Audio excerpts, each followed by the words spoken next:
Hey everybody, welcome back to DYOR, Do Your Own Research.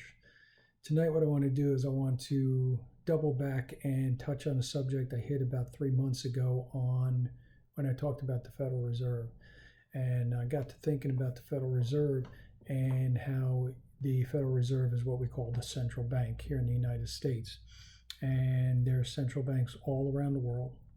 And if you've done any homework into the Federal Reserve, you'll know that the Federal Reserve, there is nothing federal about the Federal Reserve as far as the government having anything to do with it. All they did was pass a law to bring into effect the Federal Reserve, which is actually not federal at all.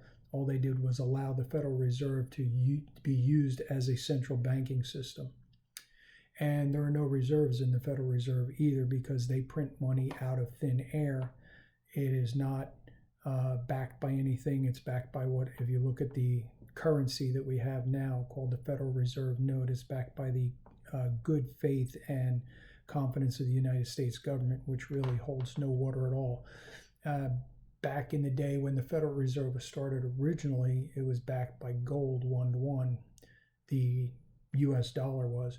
And then as the Federal Reserve came in and took over control, they started changing that system, and that system changed forever in 1971 when President Nixon took us off the gold standard. So here we are today. But what I want to do is I want to do a quick history of the United States central banking system. So we're going to start with the first bank of the United States came into being after the American Revolution. The young United States was financially unstable, debt was high, the government needed a system to be able to manage the money. So Alexander Hamilton, the first Secretary of the State, stepped in and he proposed a national bank to stabilize the economy.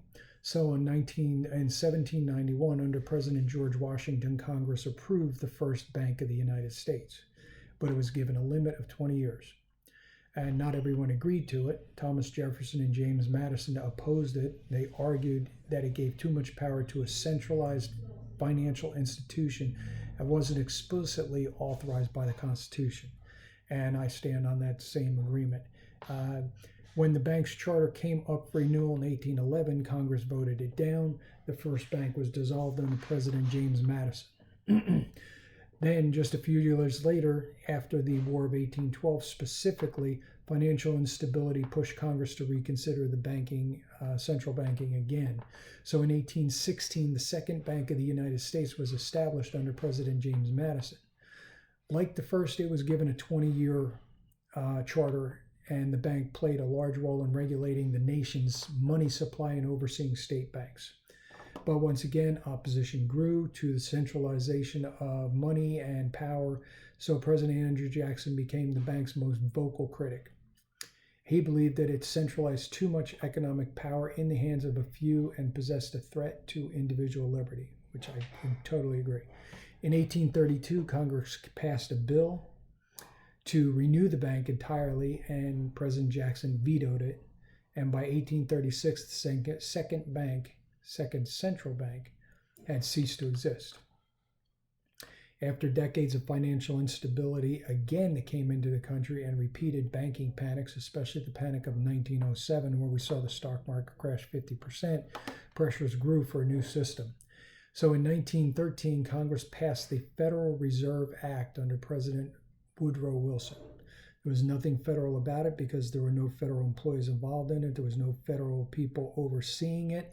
And it was a private entity, and there were no reserves in it. There's nothing there but fake created money.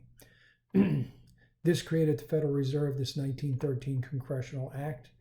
And if you believe conspiracy theories and things like that, I got a whole boatload of things for you to look at as far as that goes. Check into the Titanic and the people that were on the Titanic and those who got off last minute and those who actually perished in the Titanic, and look into the company that owned the Titanic and what they did before the Titanic sailed that day in December of 1908. And so unlike the first two banks, the Federal Reserve was designed as a hybrid system combining government oversight, which the government really doesn't do any oversight. They put it on paper that way, but the government doesn't oversee it. And it also has no fixed expiration date. That's why we still have it today after 113 years. You're going to get a lot of argument from historians and commentators and their interpretation of all the events and everything that happened. But here's the general conclusion. The first Bank of the United States lasted from 1791 to 1811, created under George Washington, ended by Congress during James Madison's presidency.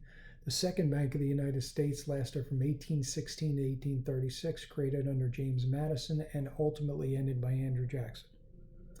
The Federal Reserve System that was created in 1913 under Woodrow Wilson is still in operation today. Well, I want to take a look over here and look at Wikipedia for you just a moment and read what the first paragraph of Wikipedia has to say about the Federal Reserve. It says the Federal Reserve System, often shortened to the Federal Reserve or simply the Fed, is the central banking system of the United States. It was created on December 23, 1913, with the enactment of the Federal Reserve Act after a series of financial panics, particularly in the 1907 one, which led to the desire for central control of the monetary system in order to alleviate financial crisis. I'm one of those who believes that that was a staged and set up event to cause the Federal Reserve Act to come into being. Although an instrument of the U.S. government, the Federal Reserve System considers itself an independent central bank because its monetary policy's decision does not have to be approved by the president or anyone else in the executive or the legislative branch of the government. It does not receive funding appropriated by Congress, and the terms of the membership of the Board of Governors span multiple presidential and congressional terms. Over the years, even as the Great Depression in the 1930s and the Great Recession during the 2000s led to expansion of the roles and responsibilities of the Federal Reserve System. So the government basically gave them more control over the money and drove us deeper into the grip of the Federal Reserve.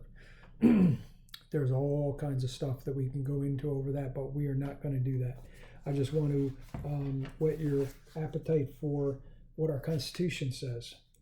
Section 8 of the Constitution in Article 1, Section 8, says that Congress shall have the power to lay and collect duties, taxes, imposts, and excise to pay the debts and provide for the common defense and the general welfare of the United States. But all duties imposed and excises shall be uniform throughout the United States. It also says in point 2 to borrow money on the credit of the United States, to regulate commerce with foreign nations is number 3 among the several states. Number 4 is to establish an uniform rule of naturalization and uniform laws on the subject of bankruptcies throughout the United States. And number 5, here's the big one, to coin money, regulate the value thereof and of foreign coin, and fix the standard of weights and measures. The Congress has the power to coin money, not the Federal Reserve. The Federal Reserve doesn't report to Congress. Therefore, the Federal Reserve is unconstitutional based off of Article 1, Section 8. That's what I got for you this week. Take care, have a good week, and we will talk to you soon. And if you want to look a little further and get some more details on the Federal Reserve, touch base with me, and I can give you some resources to look at, or you can do your own digging. DYOR. Do your own research.